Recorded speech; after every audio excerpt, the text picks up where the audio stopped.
नमस्कार मित्रों, एक बार फिर से आपका स्वागत है न्यूज़ स्पिट में। मित्रों, आपको बता दूं कि आज उत्तर प्रदेश के सीएम योगी आदित्यनाथ के पिता श्री आनंद सिंह विज का निधन हो गया।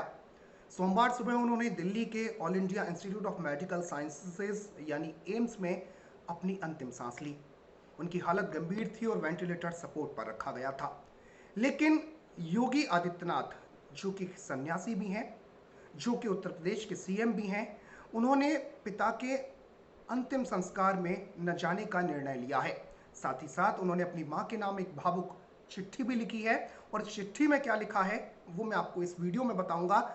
लेकिन मित्रों, उससे पहले कमेंट बॉक्स में योगी आदित्यनाथ के पिता आनंद सिंह विष्ट की आत्मा की शांति के लिए ओम शांति जरूर लिखें। साथ ही साथ मित्रों, ऐसे बिरले लोग होते हैं जो राजधर्म का पालन करते हुए इतने बड़े पद पर बैठने के बावजूद अपने पिता के अंतिम संस्कार में इसलिए नहीं जा रहे हैं क्योंकि उन्हें प्रजा का ध्यान रखना है, उत्तर प्रदेश का ध्यान रखना है। तो ऐसे सीएम योगी आदित्यनाथ के लिए कमेंट बॉक्स में 2 शब्द जरूर लिखें। साथ ही साथ आपको मैं बताता हूं कि उन्होंने अपनी मां के नाम जो खत लिखा है, जो चिट्ठी लिखी है, उसमें उन्होंने क्या लिखा है।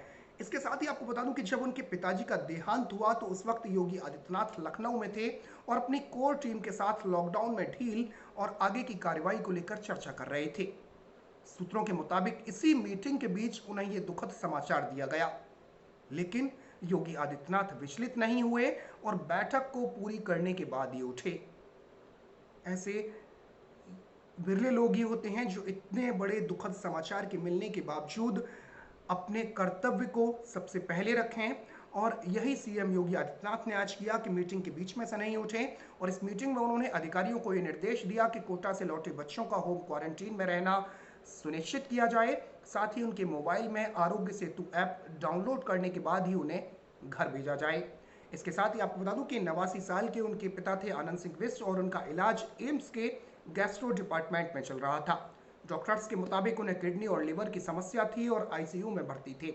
उनका डायलिसिस भी हो रहा था और गैस्ट्रो डिपार्टमेंट में डॉक्टर विनीत आहूजा की टीम उनका इलाज कर रही थी।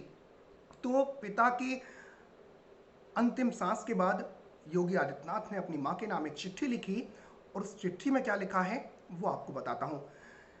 योगी आदित्यनाथ ने लिखा कि अपने पूज्य पिताजी के कैलाशवासी होने पर मुझे भारी दुख एवं शोक है। वे मेरे पूर्वाश्रम के जन्मदाता हैं। जीवन में ईमानदारी, कठोर परिश्रम और निस्वार्थ भाव से लोक मंगल के लिए समर्थित भाव के साथ कार्य करने का संस्कार बचपन में उन्होंने मुझे दिया। अंतिम क्षणों में उनके दर्शन की हार्दिक इच्छा थी, परंतु वैश्विक महामारी कोरोना वायरस के खिलाफ देश की लड़ाई को उत्तर प्रदेश की 23 करोड़ जनता के हित में आगे बढ़ाने का कर्तव्य बोध के कारण मैं ये न कर सका। कल 21 अप्रैल को अंतिम संस्कार के कार्यक्रम में लॉकडाउन की सफलता तथा महामारी कोरोना को परास्त करने की रणनीति के कारण भाग नहीं ले पा रहा हूं। पूजनीय मां, पूर्वाश्रम से जुड़े सभी सदस्यों से भी अपील है कि वे लॉकडाउन का पालन करते हुए कम से कम लोग अंतिम संस्कार के कार्यक्रम में रहें। पूज्य पिताजी की स्मृतियों को कोटि कोटि नमन करते हुए उन्हें विनम्र श्रद्धांजलि अर्पित कर रहा हूं। लॉकडाउन के बाद दर्शनार्थ आऊंगा, योगी आदित्यनाथ। तो ये चिट्ठी योगी आदित्यनाथ ने अपनी मां के नाम लिखी और इसमें यह साफ कर दिया कि 21 अप्रैल को अपने पिताजी के अंतिम संस्कार के दौरान वो उपस्थित नहीं रहेंगे और उत्तर प्रदेश की जनता की सेवा करते रहेंगे। तो ऐसे लोग बहुत कम हैं आज, या मैं कहूं कि हूं ही नहीं, सियासत में हैं ही नहीं, जो कि अपनी प्रजा को सबसे ऊपर रखें और अपने पैतृक धर्म, अपने जो पारिवारिक धर्म है उसके ऊपर भी अपने राजधर्म को रखें। तो ऐसे सीएम योगी आदित्यनाथ के लिए 2 शब्द कमेंट में जरूर लिखें। साथ ही साथ इस खबर को शेयर करें और योगी आदित्यनाथ के पिता आनंद सिंह विष्ट जी की आत्मा की शांति के लिए कमेंट बॉक्स में ओम शांति जरूर लिखें। तो मित्रों, फिलहाल के लिए इतना ही। जय हिंद, जय भारत, नमस्कार।